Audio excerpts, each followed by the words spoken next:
आदर के साथ शहीदों को श्रद्धांजलि दी। भगत सिंह जी, सुखदेव, राजगुरु, उन लोगों को कल के दिन फांसी दी गई थी। उन्होंने देश को आज़ाद कराने के लिए सबसे बड़ी शहादत दी।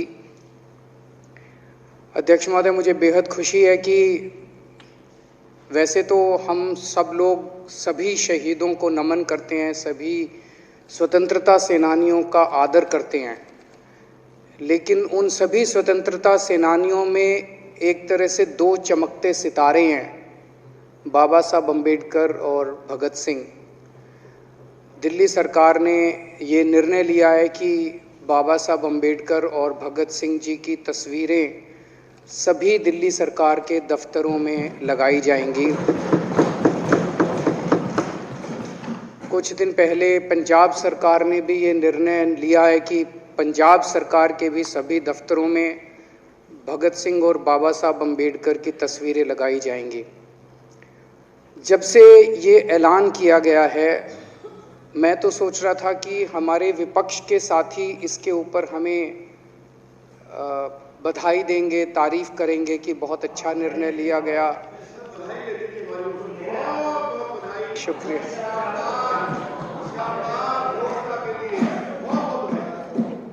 लेकिन जब से ये ऐलान किया है कि इतना, यहाँ तो कहने के लिए कह दिया, बाहर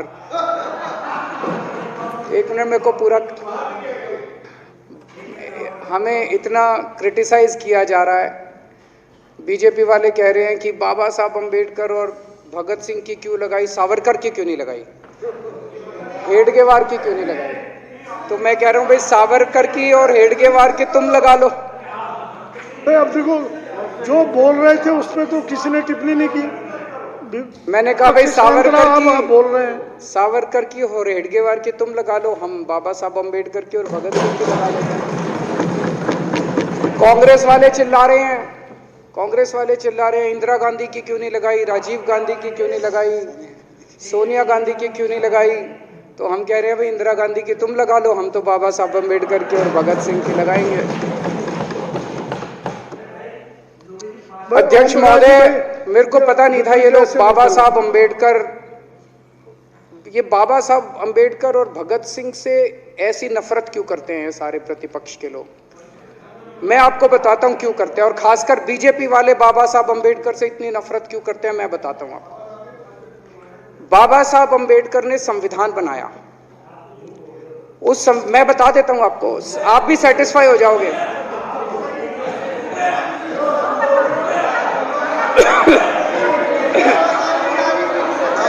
सुन के चले जाना। बाबा साहब का नाम सुनते ही वॉकआउट कर गए। बाबा साहब का नाम भी नहीं सुनना चाहते। बाबा साहब अम्बेडकर का नाम सुनते ही सुन तो लो।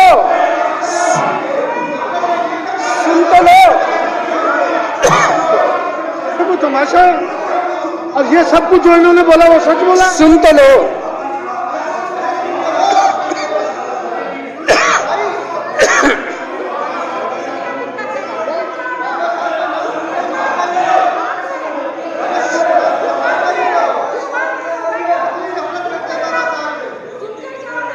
बाबा साहब अम्बेडकर ने, सदस्यों से प्रार्थना कर रहा हूं, अध्यक्ष महोदय, बाबा साहब अम्बेडकर ने, मुख्यमंत्री जी बोल रहे हैं, डिस्टर्ब ना करें प्लीज। नहीं, ये कोई तरीका। सत्य कौन बोल रहा था? सत्य क्या बिजुली जी ने बोला? सब आप बैठ जाइए। अब बाबा साहब अम्बेडकर ने देश का संविधान बनाया। संविधान में लिखा उन्होंने कि भारत के अंदर जनतंत्र होगा। इस जनतंत्र के अंदर चुनाव होंगे। चुनाव में जनता वोट डालेगी। वोट डाल के जनता अपनी सरकार चुनेगी। वो सरकार लोगों के सपनों को पूरा करने के लिए काम करेगी। बीजेपी को ये पसंद नहीं है। बीजेपी नहीं चाहती चुनाव हो।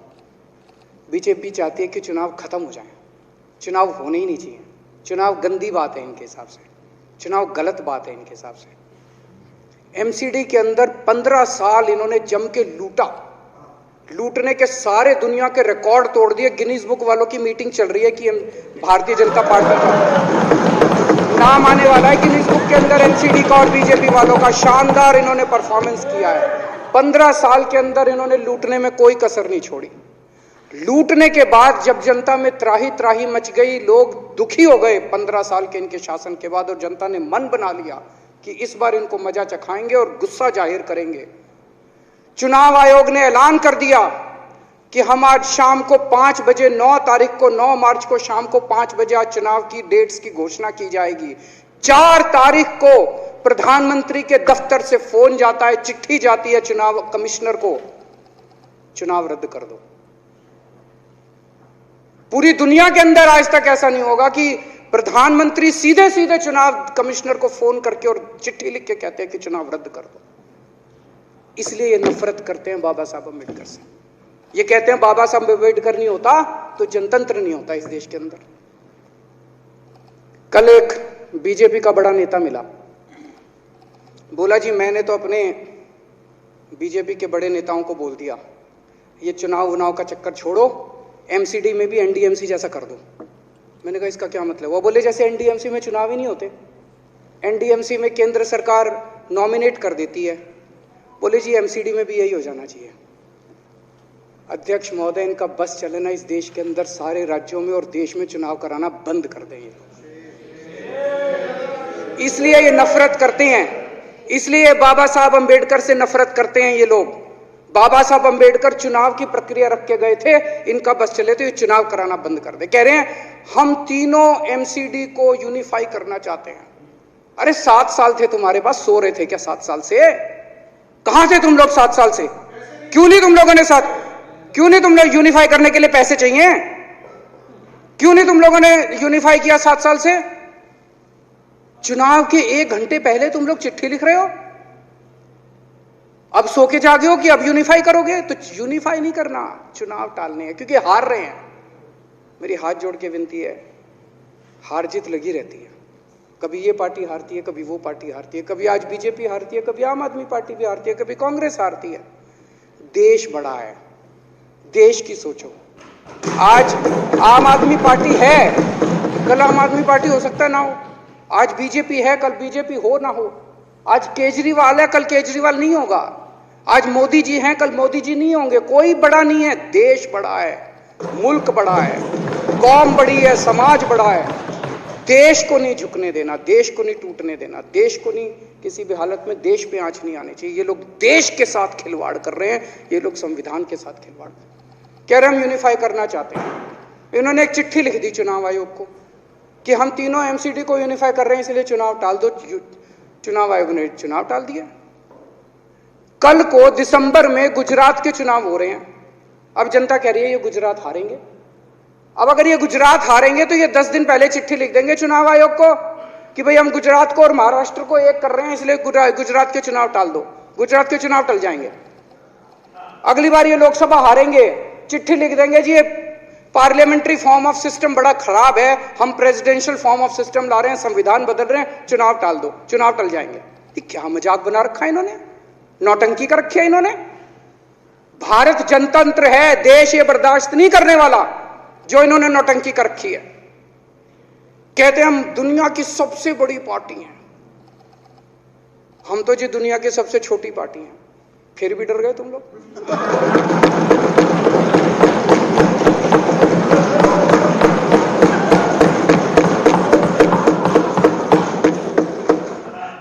दुनिया की सबसे बड़ी पार्टी दुनिया की सबसे छोटी पार्टी से डर के भाग गई।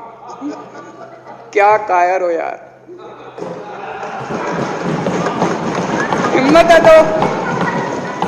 हिम्मत है तो चुनाव लड़के दिखाओ बीजेपी वालों, मान जाएंगे तुम। हिम्मत है तो चुनाव लड़के दिखाओ। कहते हो 56 इंच का सीना है, नहीं तो मान लो 56 इंच का सीना नहीं है, झूठ। नहीं तो मान लो कुर्ते के नीचे 56 इंच का सीना नहीं है, झूठ है ये। कल मैंने देखा, आपको भी बुरा लगा, मैं आपके कमरे में जब चाय पीने आया, आपने मेरे साथ अपना दुख शेयर किया कि जब एलजी साहब ने भाषण शुरू किया, ये सारे खड़े हो गए नारे लगाने। क्या कश्मीर फाइल्स टैक्स फ्री करो, और पीछे से 2 जने कह रहे थे दारू की दुकानें बंद करो। अब इनको भी नहीं पता आज नारे किस चीज के लगाने, ऊपर से आया तो था ऊपर से आया तो था।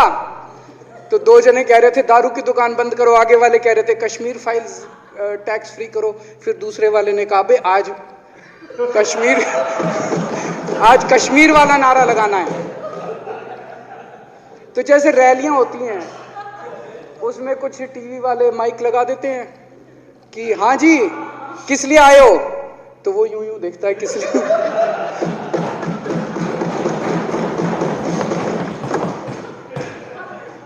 क्या हाल बना दिया इनका। इसलिए थोड़ी राजनीति में आया था, इसलिए थोड़ी राजनीति में आए थे। एक पिक्चर आई थी बंटी और बबली, उस पिक्चर में एक सीन था, कुछ लोग एक नेता के घर के सामने जाते हैं, हमारी मांगे पूरी करो, हमारी मांगे पूरी करो। नेता बाहर आता है, कहता है क्या मांगे हैं, तो सारे एक दूसरे की तरफ, इनको पता ही नहीं क्या मांगे। आज सारे देश की सारी भारतीय जनता पार्टी एक पिक्चर के पोस्टर लगा रही है गली गली में जाके। पूरी सारी भारतीय जनता पार्टी देश में एक पिक्चर के पोस्टर लगा रही है। इसलिए राजनीति करने आए थे, पिक्चरों के पोस्टर। अपने बच्चों को क्या जवाब दोगे? घर जाके बच्चे पूछेंगे पापा क्या काम करते हो? पिक्चरों के पोस्टर लगाता हूं।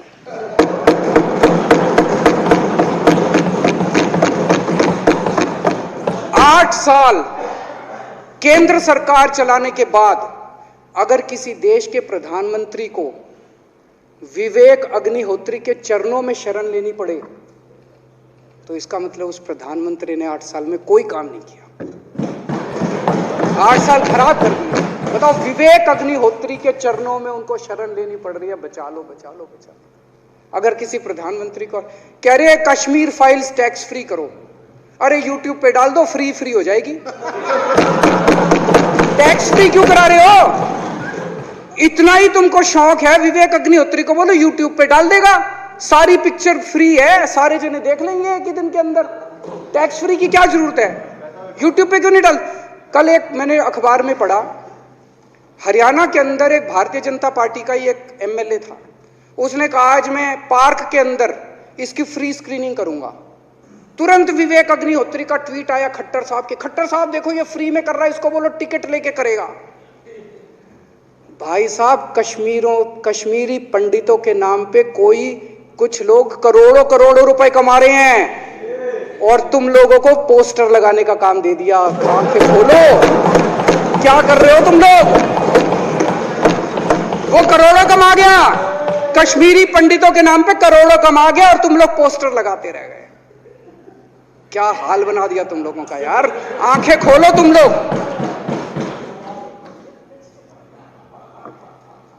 भेड़ बकरियों की तरह हाँक रखा है पूरे बीजेपी वालों को, भेड़ बकरियों की तरह हाँक रहे हैं। एक दिन बोले 3 का कृषि कानून लेके आए हैं, बहुत शानदार है, और फिर नीचे मैसेज आया भाई सारे जने तारीफ करो मोदी जी की। सारे बोले वाह मोदी जी वाह, क्या मास्टर स्ट्रोक है। और मेरे को याद है इसी सदन के अंदर इन लोगों ने उन 3 कानूनों की खूब तारीफ की थी, बोले क्या मास्टर स्ट्रोक है और क्या शानदार कानून लेके आए। 1 साल के बाद फिर आया भाई 3 कानून वापस ले लिए, बोलो फिर तारीफ करो मोदी जी की, भाई कानून बेकार थे मोदी जी। क्या इसी सदन के अंदर इन लोगों ने इतनी बेशर्मी, दिमाग पे ताला लगा रखा, इन्होंने कहा वाह मोदी जी वाह, क्या 3 कानून खराब थे आपने वापस ले लिया, देश को बचा लिया। क्या मास्टर स्ट्रोक, ये क्या हाल बना दिया आप लोगों का यार। फिर थोड़े दिन बाद बोले भाई दारू की दुकानों के खिलाफ करो, फिर सारे जने दारू की दुकान बंद करो, दारू की। अब दारू ठीक हो गई दिल्ली में, आजकल तो शोर नहीं करते तुम लोग। अब कश्मीर फाइल आ गई, पहले कृषि कानून, रोज काम दे रखा है तुमको, कुछ ना कुछ ऊपर से आ जाता है, काम दे रखा है। अब दारू की दुकानें। मेरा एक ही निवेदन है मेरे बीजेपी के साथियों से, आप तो अपने ही हो, आप तो सब अपने, मेरे छोटे भाई बड़े भाई बिदुरी साहब तो बड़े भाई है मेरे, आप तो सारे अपने हो यार। थोड़ा सा देश के बारे में सोचो यार, थोड़ा देश के बारे में सोचो। हिटलर भी जो था वो कम से कम अपने चमचों को नौकरी देता था, रोजगार देता था। इतिहास उठा के पढ़ो, उसने रोजगार तो दिया था। इन्होंने क्या दिया आपको? आपके बच्चों को नौकरी दी? आपके घर में कोई खाने पीने का इंतजाम करा? आपकी बिजली का इंतजाम करा?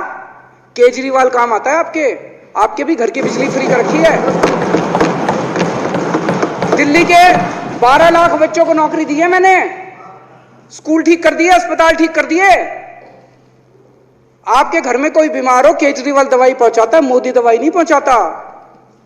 केजरीवाल काम आया। मैं बीजेपी के सारे कार्यकर्ताओं से कहना चाहता हूं, थोड़ा सा दिमाग खोलो। बीजेपी के सारे सपोर्टर्स को कहना चाहता हूं, थोड़ा सा दिमाग खोलो। ये भेड़ चाल बंद करो, भेड़ बकरियों की तरह हाँक रहे हैं ये आपको, ये सब बंद करो। दिमाग खोल के सारे जने बीजेपी छोड़ के आम आदमी पार्टी में आ जाओ।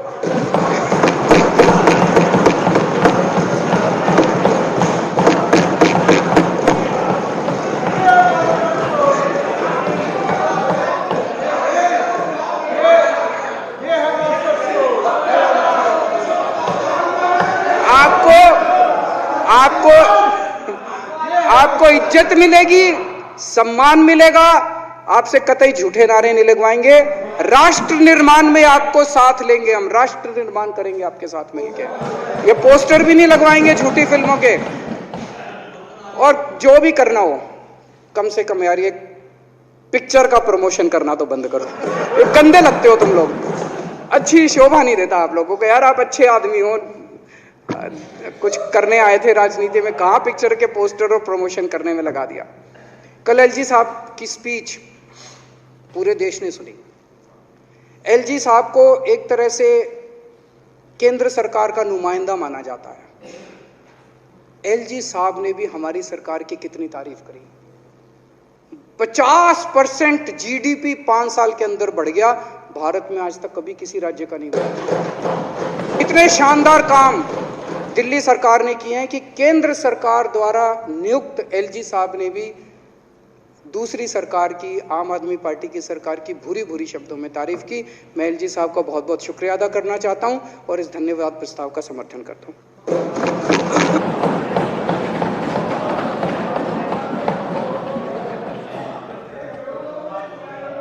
अब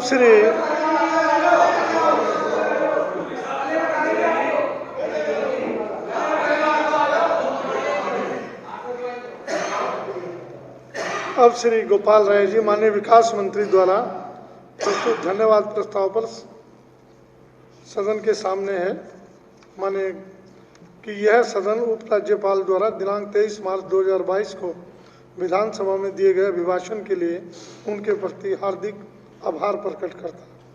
यह प्रस्ताव सदन के सामने है। जो इसके पक्ष में हाँ कहें, जो इसके विरोध में ना कहें।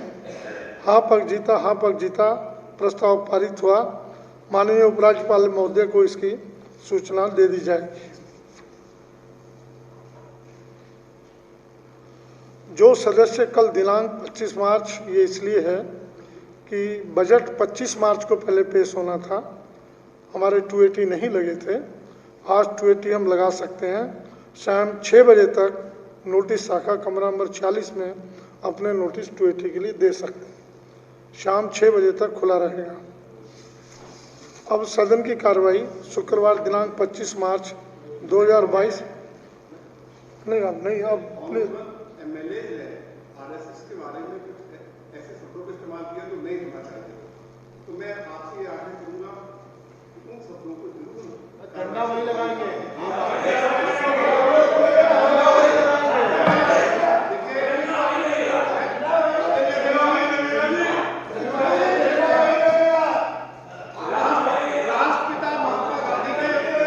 कौन से शब्द इस्तेमाल किए? शब्द तो बोलिए, शब्द कौन से इस्तेमाल किए?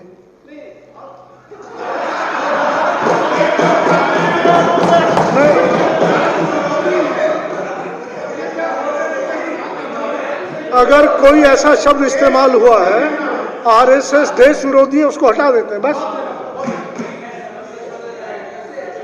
अब सदन की कार्रवाई शुक्रवार दिनांक 25 मार्च 2022 को पूर्वाह्न 11 बजे तक के लिए स्थगित की जाती है। बहुत बहुत धन्यवाद।